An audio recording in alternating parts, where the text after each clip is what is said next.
In this video, I'll show you how to set your Outlook calendar to out-of-office status. First, open the Outlook app on your PC. Navigate to the Calendar section by clicking on Calendar from the left side menu. Click on New Event in the upper left corner.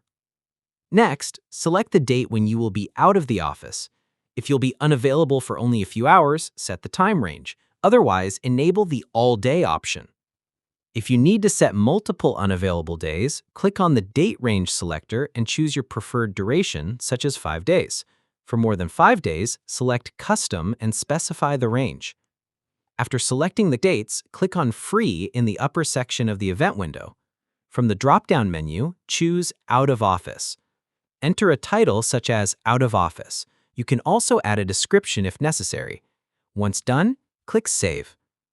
Your calendar will now display your out-of-office status, making it visible to colleagues and preventing meeting bookings during that time. Feel free to reach out if you encounter any issues during the process. If this video helps you out, please leave a like and subscribe. Comment below if you have any questions. If you need further assistance, consider hiring a professional using the link in this video below.